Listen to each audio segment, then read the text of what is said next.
আল্লাহ রাব্বুল আলামিন বলেন কদ আফলাহা মান যাক্কাহা, সে ব্যক্তি সফল হয়ে গেছে যে ব্যক্তি তার আত্মাকে পরিশুদ্ধ করতে পেরেছে। ওয়া কদ খাবা মান দাসাহা, যে ব্যক্তি আত্মাকে পরিশুদ্ধ করতে পারে নাই সে ব্যক্তি ধ্বংস হয়ে গেছে। কিভাবে পরিশুদ্ধ করবেন? তিনটা হাদিস আপনাকে আগে শোনাই। এক, আল্লাহ রাব্বুল আলামিনের হাবিব মুহাম্মদ সাল্লাল্লাহু আলাইহি ওয়াসাল্লাম দরুদ পড়েন, বলেন সাল্লাল্লাহু আলাইহি ওয়াসাল্লাম। তিনি বলছেন যে আল্লাহর এমন কিছু বান্দা আছে যারা জান্নাতে প্রবেশ করবে যাদের অন্তরটা হবে পাখির মতো নরম। কার মতো? পাখির মতো। একটা হাদিস শুনলেন। দুই নম্বর হাদিস, আল্লাহর রাসূল সাল্লাল্লাহু আলাইহি ওয়াসাল্লাম বলছেন শহীদদের আত্মা যখন আল্লাহর কাছে পৌঁছায়, আল্লাহ রাব্বুল আলামিন সেই আত্মাগুলোকে সবুজ রঙের কিছু পাখির মধ্যে প্রদান করেন এবং সেই পাখিগুলো আরশের নিচে লণ্ঠন আছে এখানে বসে থাকে এবং তারা জান্নাতের যে কোনো জায়গায় যায়, ঘুরে খাবার খায়, আবার ফিরে আসে। আল্লাহ পাক তাদেরকে বলেন যে তোমরা কি চাও, তোমরা কি চাও? শহীদরা কিচ্ছু বলতে পারে না। কি চাইবো আল্লাহ, এত নিয়ামত দিয়েছেন, কি চাইব? যখন আল্লাহ বারংবার প্রশ্ন করতে থাকেন তোমরা কি আর কিছু চাও, তোমরা কি আর কিছু চাও, তোমরা কি আর কিছু চাও, তখন শহীদরা শেষে বুঝে যে আমাদের কিছু না কিছু তো বলতে হবে এখন। তখন তারা বলে হে আল্লাহ, আমরা আরো একবার পৃথিবীতে যেতে চাই এবং তোমার পথে জীবন দিয়ে আবার ফিরে আসতে চাই। আল্লাহ পাক বলেন এই সুযোগ তো আর নেই, অতএব তোমাদের আর কিছু চাওয়ার নেই, তোমরা এখানেই থাকো। আরেকটা হাদিস শোনেন, রাসূলুল্লাহ সাল্লাল্লাহু আলাইহি ওয়াসাল্লাম বলেছেন, এই হাদিসটা ওমর রাদিয়াল্লাহু আনহু থেকে এসেছে, এ মুসলিমরা তোমরা যদি আল্লাহর প্রতি তাওয়াক্কুল করার মতোই তাওয়াক্কুল করতে, ভরসা করার মতোই ভরসা করতে, আল্লাহ পাক তোমাদেরকে পাখিদেরকে যেমন করে রিজিক দেন তোমাদেরকে ঠিক সেইভাবে রিজিক দিতেন। তোমরা কি লক্ষ্য করো না যে পাখিরা খালি পেটে বের হয়ে যায় বাসা থেকে সকালবেলা এবং সন্ধ্যাবেলা ভরা পেটে বাসায় ঢোকে? আপনাকে যে তিনটা হাদিস শোনালাম এই তিনটা হাদিসে একটা শব্দ হচ্ছে কমন। শব্দটা কি বলেন? পাখি। পাখি কি? পাখি। আল্লাহ রাব্বুল আলামিন পাখিদের কাছ থেকে আমাদেরকে শিখতে বলছেন এবং বলছেন যে পাখিদের মনটা হয় খুব নরম, খুব সফট এবং তারা আল্লাহর প্রতি তাওয়াক্কুল করে পূর্ণ মাত্রায়।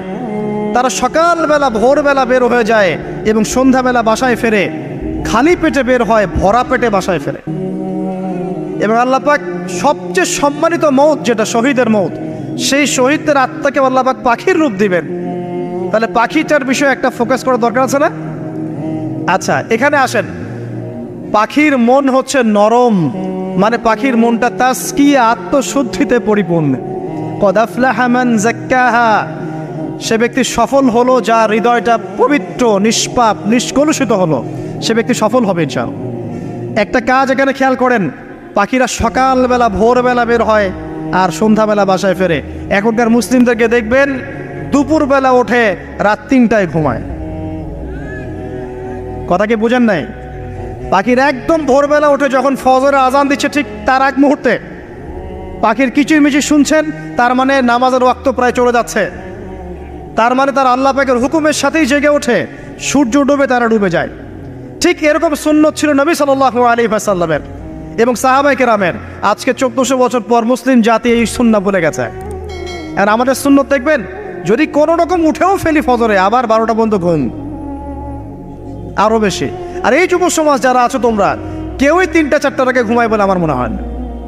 অলওয়েজ অনলাইনে পড়ে আছে, টিকটক নিয়ে, ফেসবুক নিয়ে, গার্লফ্রেন্ডের সাথে চ্যাটিং। পাখির মতো হতে পারলে পরে মনটা তো নরম হবে, তারপরে না তাসকিয়া অর্জন হবে। পাখির রুটিনটা কি?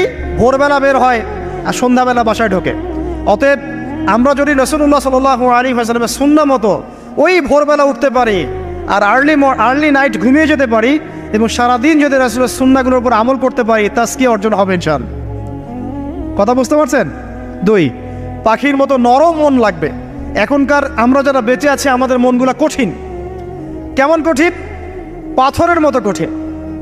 আমরা যখন দেখি একটা মাইয়েতকে নিয়ে যাওয়া হচ্ছে জানাজায়, আমাদের কোনো ফিলিংস কাজ করে না।